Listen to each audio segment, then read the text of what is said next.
Hello students, welcome back to Safia ma'am's bright academy. So student, जैसे कि आपको पता है आपका पेपर मंडे को है मैथ्स 1 का। तो मैंने कुछ फॉर्मूला लाई हूँ on the basis of chapter. There are 6 chapter. तो चैप्टर नंबर 1 जो फर्स्ट चैप्टर है, लीनियर इक्वेशन इन 2 वेरिएबल्स, उसमें इम्पॉर्टेंट जो आपको फार्मूला है वो फार्मूला दिया है स्टैंडर्ड फॉर्म। देखो, जैसे कि आपको शीट पे दिया हुआ है ax plus B Y is equal to c. ठीक है। अब यहाँ पर एक एग्जांपल है 3x plus 5y is equal to 9। तो यहाँ पर जो 3 है वो आपस में बिचारी, तो जैसे यहाँ पर example 3x plus 5y is equal to 9 है। तो यहाँ पर जो हमारा a है स्टैंडर्ड फॉर्म का, a इज इक्वल टू 3 हम लोग लेंगे, b इज इक्वल टू 5 लेंगे and c is equal to 9 लेंगे।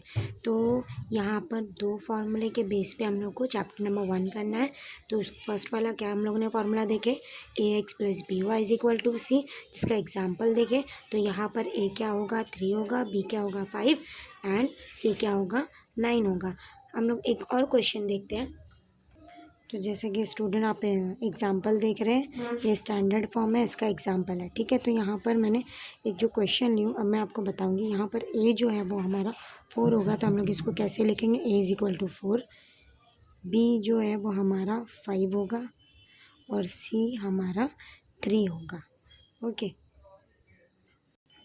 सेकेंड फॉर्मूला आप देखो, फर्स्ट चैप्टर में क्रैमर्स रूल है। तो क्रैमर्स रूल में क्या होगा, फॉर्मूला आपको ये D stand for determinant mod of A B C D, determinant X is equal to mod of E F B D and determinant D Y is equal to A C and E F. ठीक है। तो यहाँ पर आपको कुछ example दिख रहा है, 3x plus 5y is equal to 9। There are 2 equation, ये इक्वेशन 1 है और ये इक्वेशन 2 है। तो यहाँ पर हम लोग ने इक्वेशन 1 में इसको ए बी लेंगे और यहाँ पर इसको सी डी लेंगे और इसको ई एफ लेंगे। तो आप जैसे देख रहे हो कि यहाँ पर ए बी जैसे डिटर्मिनेंट, तो यहाँ पर ये ए बी आएगा, यहाँ पर ये सी डी आएगा। ठीक है। अब डी एक्स की बात किया तो जो एक्स की वैल्यू है वो हम लोग नहीं लेंगे, तो एक्स की वैल्यू नहीं लेंगे। क्या ले रहे हैं हम लोग, ई एफ ले रहे हैं, देन बी और डी ले रहे हैं, बी डी। ठीक है। अब यहाँ पर आपको डी वाई दिख रहा है, तो डी वाई में हम लोग डी वाई को हाइड कर देंगे, ए सी और ई एफ लेंगे। ठीक है। फिर जैसे कि आपको एक एग्जांपल है, यहाँ पर हम लोग ने लिए ए और बी क्या है यहाँ पर 3 और 5, सी डी क्या है हमारा 9 और 2। ठीक है। डी एक्स में ई एफ क्या है 9 8। ठीक है। बी डी क्या है हमारा 5 और 2। डी वाई में क्या लेंगे हम लोग, ए सी और ई एफ क्या लेंगे 9 8। ठीक है। तो यहाँ पर अगर हम लोग को एक्स फाइंड करना है तो एक्स कैसे फाइंड करेंगे, determinant of X upon determinant, Y find करना है तो determinant of Y upon D determinant. Okay. तो यहाँ पर अगर हम लोग डिटर्मिनेंट ये फाइंड करेंगे तो कैसे करेंगे, डिटर्मिनेंट हम लोग को क्या करना है, इसको मल्टीप्लाई करना है, cross multiply 3 multiply by 2 minus 5 multiply by 9, 3 2 ज़ा 6, 5 9 ज़ा 45। तो यहाँ पर 6 माइनस 45 करेंगे तो आंसर आएगा 39। क्या आएगा आंसर, 39 आंसर आएगा। ठीक है। वैसे हम लोग डी एक्स फाइंड करेंगे, तो जब हम लोग डी एक्स फाइंड करेंगे तो डी एक्स क्या है, उसकी वैल्यू 9 8 5 2। तो इसको मल्टीप्लाई करेंगे, 9 multiply by 2 minus 5 multiply by 8, 5 multiply by 8। तो क्या होगा, 9 2 ज़ा 18 माइनस 5 8 ज़ा 40। तो जब आप इसको माइनस करोगे तो आंसर क्या मिलेगा आपको, यहाँ पर इसका आंसर क्या मिलेगा 22। तो हम लोग को यहाँ पर डिटर्मिनेंट 39 मिला, डिटर्मिनेंट ऑफ एक्स 22 मिला। अभी डी वाई फाइंड करेंगे, तो डी वाई फाइंड कैसे करेंगे, 3 9 9 8। ठीक है। इसको क्रॉस मल्टीप्लाई करेंगे, 3 मल्टीप्लाई बाई 8 माइनस 9 9 ज़ा 8 3 ज़ा 24 माइनस 9 9 ज़ा 81। तो इसका आंसर क्या आएगा 57। इसका आंसर आएगा 57। तो अभी आपको क्या बोल रहा है, ये हम लोग ने इसकी वैल्यू फाइंड करी। अब हम लोग को एक्स एंड वाई की वैल्यू लिखना है।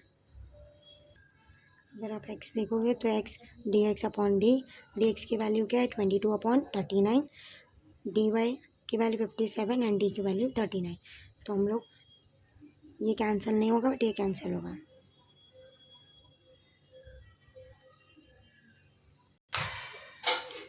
तो dx की वैल्यू 22 एंड डिटर्मिनेंट d की वैल्यू 39। तो यहाँ पर डिटर्मिनेंट ऑफ x की वैल्यू 22 है अपॉन डिटर्मिनेंट की वैल्यू 39 है। y की वैल्यू क्या है, y की वैल्यू क्या मिलेगी, determinant of y upon d is equal to 57/39।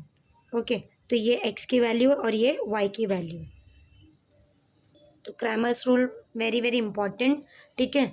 एक क्रैमर्स रूल आपको पूछता है, और जो फर्स्ट वाला मैंने आपको बताई थी standard form linear equation two variables, इसका भी मैं आपको विद क्वेश्चंस, ये फॉर्मूला है ओनली, मैं आपको इसका एग्जांपल भी कराऊंगी with solution. Okay, chapter number two quadratic equation है।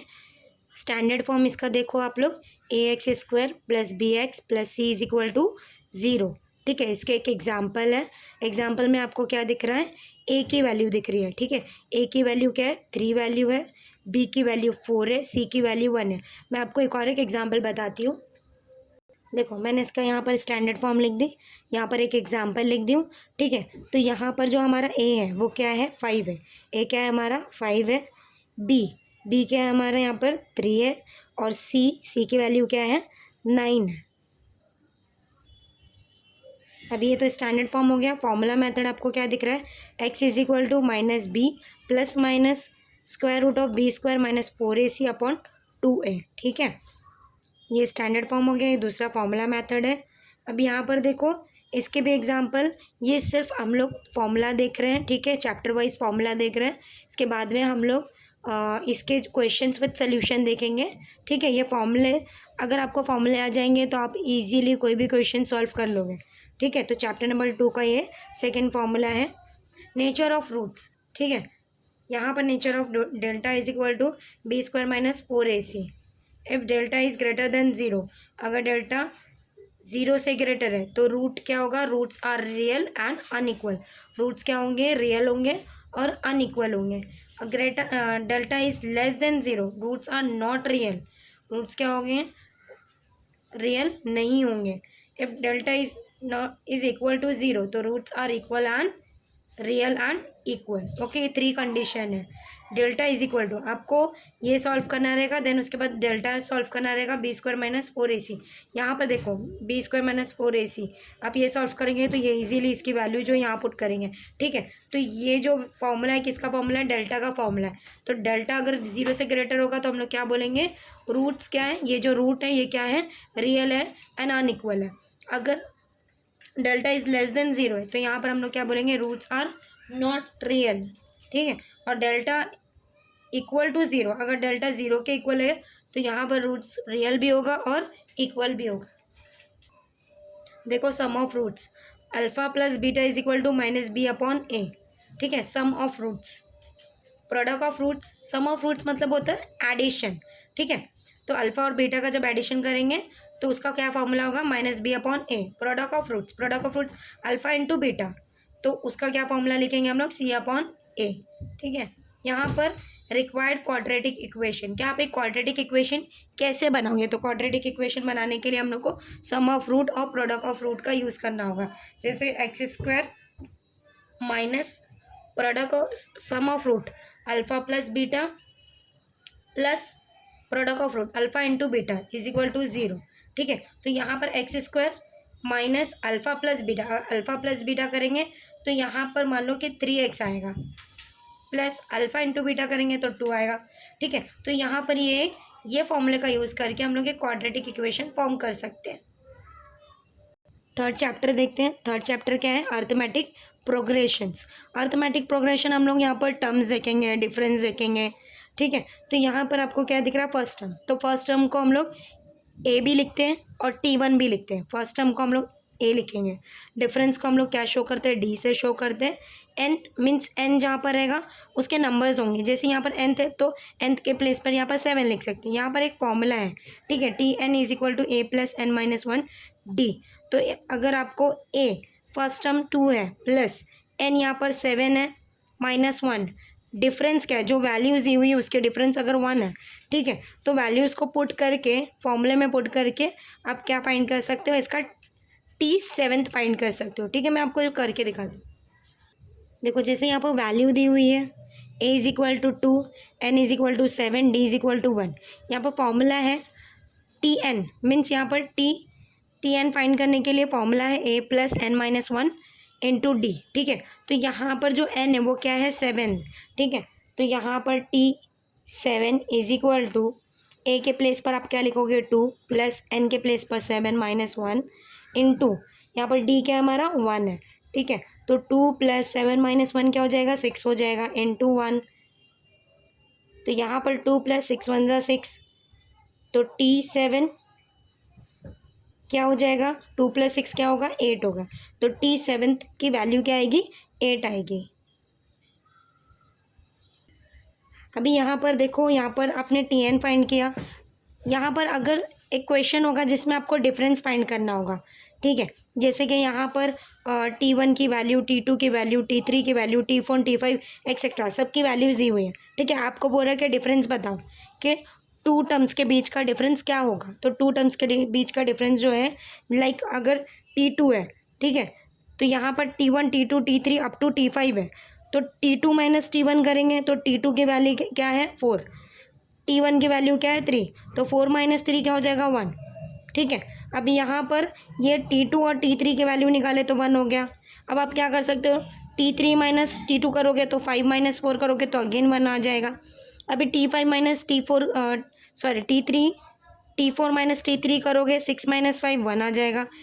T5 एंड T4 तो 7 माइनस 6 करोगे तो 1 आएगा। मतलब आपने क्या किए T2 T माइनस T1 किए, तो जितने भी जो बिगर टर्म्स है उसको स्मॉलर टर्म से माइनस करोगे तो सबका डिफरेंस क्या आ रहा है वो चेक करना है। तो सबका डिफरेंस क्या आ रहा है 1 आ रहा है। तो ये फॉर्मूले का यूज़ करके हम लोग क्या फाइंड कर सकते हैं, डिफरेंस फाइंड कर सकते हैं। ठीक है, अब आपको एक और एक फॉर्मूला यहाँ पर दिख रहा है SN is equal to n upon 2 bracket 2a plus n minus 1 into D. ठीक है, तो यहाँ पर आप ये फॉर्मूला देख रहे हो, ये फॉर्मूला देख रहे हो और ये दूसरा फॉर्मूला है। ठीक है, ये अब ये sample of n terms find करना है आपको। तो एक ये फॉर्मूले से फाइंड कर सकते हो और ये फॉर्मूले से फाइंड कर सकते हो। ठीक है, अब आप बोलोगे कि ये दोनों फॉर्मूले में ये इससे भी आप SN फाइंड करो, इससे भी SN फाइंड करो। आपको क्या देखना है, पहले आपको ये देखना है कि गिवन में आपको AND अगर ये दिया है तो आप ये फॉर्मूले का यूज़ करोगे, और अगर गिवन में आपको T1 TN ऐसा कुछ दिया है तो आप क्या करोगे, ये फॉर्मूले से फाइंड करोगे। ठीक है, तो यहाँ पर ये 3-4 फॉर्मूले हैं जिसका यूज़ करके आप चैप्टर नंबर 3 इजीली कर सकते हो। चैप्टर नंबर 4 देखो, financial planning, very very important chapter है। ठीक है, तो इसमें आपको फर्स्ट फॉर्मूले में क्या दिख रहा है, GST पेएबल। GST पेएबल का क्या फॉर्मूला दिख रहा है, output tax, GST payable output tax minus input tax credit. ठीक है, तो अगर आपको GST पेएबल फाइंड करना है तो उसके लिए क्या फॉर्मूला यूज़ करोगे, output tax minus input tax credit. ठीक है, एक तो ये फॉर्मूला हो गया। अब आपको कंपैरिजन करना है face value and market value. ठीक है, तो अगर मार्केट वैल्यू ग्रेटर होगी फेस वैल्यू से तो शेयर क्या होगा, प्रीमियम हो जाएगा, और मार्केट वैल्यू अगर शेयर फेस वैल्यू से कम होगी, लेस देन होगी, तो शेयर क्या होगा, डिस्काउंट में होगा। ठीक है, market value is equal to face value, share क्या होगा, इज एट पर। ठीक है, तो यहाँ पर ये कंपैरिजन हो गया और एक GST पेएबल फॉर्मूला हो गया। अब एक और एक फॉर्मूला इन्वेस्टेड, तो इसका क्या फॉर्मूला है, number of shares into market value. ठीक है, तो financial planning very very important chapter है और यहाँ पर ये कुछ इंपॉर्टेंट फॉर्मूले जिसका यूज़ करके आप ये चैप्टर इजीली कर सकते हो। चैप्टर नंबर 5 देखो क्या है, प्रोबेबिलिटी चैप्टर है। ठीक है, प्रोबेबिलिटी चैप्टर में आपको कुछ यहाँ पर दिख रहा होगा 52 कार्ड्स हम लोग खेलते हैं ना, बच्चे लोग भी खेलते हैं, बड़े खेलते हैं, 52 कार्ड्स होते हैं उसमें। ठीक है, तो यहाँ पर कुछ कार्ड्स की डिटेल है। तो कुछ रेड कार्ड होते हैं, ब्लैक कार्ड होते हैं। तो रेड कार्ड कितने होते हैं, 26 कार्ड होते हैं और 26 ब्लैक कार्ड होते हैं। तो ये 26 रेड कार्ड को भी डिवाइड किया है। ठीक है, 13 और ब्लैक कार्ड को भी डिवाइड किया है 13। तो अब ये 13 जो है वो कौन कौन से कार्ड होते हैं, 13 में जो होता है वो 3 कार्ड किंग के होते हैं, ठीक है, जोकर के होते हैं एंड क्वीन के होते हैं, किंग क्वीन जोकर, ठीक है। 3 कार्ड वो होते हैं, ठीक है। 52 कार्ड्स होते हैं, 52 कार्ड्स में 26 रेड कार्ड होते हैं, 26 ब्लैक कार्ड होते हैं। तो 26 को भी डिवाइड किया गया है 13 13 13 13, ठीक है। 13 हार्ट वाले होते हैं, 13 डायमंड वाले होते हैं रेड कार्ड में। अब ये 13 जो आपको दिख रहा है, 13 में भी आपको यहाँ पर 3 कार्ड दिख रहे हैं। 3 कार्ड कौन से होते हैं? किंग क्वीन जोकर होता है, ठीक है। बचे कितने? 10 कार्ड्स बचे, ठीक है। 10 कार्ड्स में भी कार्ड नंबर जो 1 होता है वो एस कार्ड होता है, जिसको हम लोग एक्का बोलते हैं ना, एक्का कार्ड, ठीक है, उसको एस कार्ड बोलते हैं, ठीक है। टोटल 13 कार्ड होते हैं, जिसमें से जो 3 कार्ड होते हैं वो किंग क्वीन जोकर होता है। 10 कार्ड बचे हैं, 10 कार्ड में से जो फर्स्ट वाला कार्ड होता है उसको एस कार्ड बोलते हैं, जिसको एक्का बोलते हैं, ठीक है। बचे कितने? बचे 9 कार्ड। तो वो 9 कार्ड नंबर कार्ड होते हैं। कितने होते हैं? नंबर कार्ड होते हैं, ठीक है। सेम यहाँ पर भी डायमंड के भी 13 कार्ड होते हैं। अब ये डायमंड में भी क्या होता है? 3 कार्ड जो होते हैं वो किंग क्वीन जोकर होता है, और एक कार्ड क्या होता है? एक्का वाला होता है, और बचे हुए 9 कार्ड जो होते हैं वो नंबर कार्ड होते हैं। यहाँ पर 26 ब्लैक कार्ड है, जिसमें से 13 क्लब कार्ड है एंड 13 स्पेड है, ठीक है। आपको मैंने देखो डायग्राम ये भी दिखाई हूँ कि कैसा दिखता है, वो क्लब कैसा दिखता है, स्पेड कैसा दिखता है। तो 13 क्लब कार्ड में से 3 कार्ड जो होते हैं वो किंग क्वीन जोकर होता है।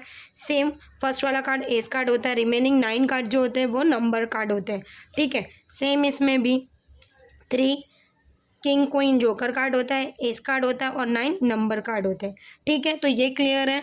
आपको इससे रिलेटेड एक क्वेश्चन पूछता है 3 मार्क्स का, ठीक है। तो ये क्लियर है। अभी आपको 1 कॉइन दिख रहा है, अगर एक कॉइन को हम लोग टॉस करते हैं तो आइदर हेड आता है और टेल आता है, ठीक है। ये 2 पॉसिबिलिटी है। तो जितनी पॉसिबिलिटी हमको यहाँ पर लिखना है ब्रैकेट में, करली ब्रैकेट में, तो हेड और टेल। तो नंबर ऑफ सैंपल कितने होंगे? 2, ठीक है। अब 2 कॉइन्स को आपने टॉस किया, तो एट अ टाइम आप 2 कॉइन को टॉस कर रहे हो तो क्या होगा? 2 हेड आने के चांसेस है, ठीक है, 2 टेल आने के चांसेस है। एक में हेड आ सकता है, एक में टेल आ सकता है, या टेल आ सकता है या हेड आ सकता है। तो यहाँ पर 4 पॉसिबिलिटी है। तो यहाँ पर नंबर ऑफ एस कितना हो जाएगा? 4 हो जाएगा। अब 3 कॉइन है, 3 कॉइन है तो हो सकता है 3 हेड आ जाए, 3 टेल आ जाए, 2 हेड आ जाए, 1 टेल आ जाए, 2 टेल आ जाए, 1 हेड आ जाए। Head tail head tail head tail, ठीक है। यहाँ पर अगर एक में टेल आया 2 हेड आया, यहाँ पर एक में हेड आया तो 2 टेल, ठीक है। तो टोटल यहाँ पर 8 पॉसिबिलिटी हो सकती है, ठीक है। आप इसको प्रैक्टिकली भी करके देख सकते हो, जिससे आपको याद रहेगा, ठीक है। अगर आपने ऊपर का याद किया, 3 हेड है तो 3 टेल भी आ सकते हैं, 2 हेड है तो 2 टेल आ सकता है, यहाँ पर 1 टेल है तो यहाँ पर 1 हेड हो सकता है। कंपेयर करके आप कर सकते हो, ठीक है। 1 डाई जो होते हैं आप जो फेंकते हो, लोडो टाइप का जो होता है, उसमें 6 नंबर्स होते हैं, ठीक है। 1 2 3 4 5 6, तो 6 पॉसिबिलिटी है, तो सैंपल भी कितना होगा? 6 होगा। अब 2 डाई है, 2 डाई है तो 36 नंबर आएगा। कैसे 36 आएगा? 1 1 1 2 1 3 1 4 1 5 1 6, ठीक है। 2 1 2 2 2 3 2 4 2 5 2 6 3 1, ऐसे करके अप टू 6 6, है ना, ऐसा हो सकता है। तो टोटल 36 सैंपल आ सकता है यहाँ पर, ठीक है। तो यहाँ पर प्रोबेबिलिटी के लिए हम लोग फॉर्मूला यूज़ करते हैं, number of A upon number of sample, ठीक है। तो ये सिंपल सा एक फॉर्मूला है, और ये चैप्टर तो बहुत इजी प्रैक्टिकल लेवल चैप्टर है। और हम लोग एक गेमिंग भी जब खेलते हैं तो हम लोग को ये सारी चीज़ें रिमेंबर होना चाहिए। चैप्टर नंबर 6 देखो, चैप्टर नंबर 6 स्टैटिस्टिक्स है। डायरेक्ट मेथड होता है, डायरेक्ट मेथड में हम लोग डेविएशन मेथड देखते हैं, मीन मीडियन मोड। तो मीन का फॉर्मूला क्या है? X bar is equal to sum of F I X I upon sum of F I. तो आपको एफ पता है, फ्रिक्वेंसी को बोलते हैं, एक्स किसको बोलते हैं? यहाँ पर जो नंबर्स होते हैं उसको बोलेंगे, ठीक है। मीडियन किसको बोलेंगे? यहाँ पर lower limit plus bracket n upon 2, n means number is minus C F means cumulative frequency होता है अपॉन फ्रिक्वेंसी, ठीक है। मोड यहाँ पर देखो किसको बोलते हैं? लोअर लिमिट को बोलते हैं, प्लस यहाँ पर ये क्या होता है? फ्रिक्वेंसी है, ठीक है। ये भी फ्रिक्वेंसी है, ठीक है। यहाँ पर जो f दिख रहा है वो सब फ्रिक्वेंसी है। यहाँ पर जो आपको h दिख रहा है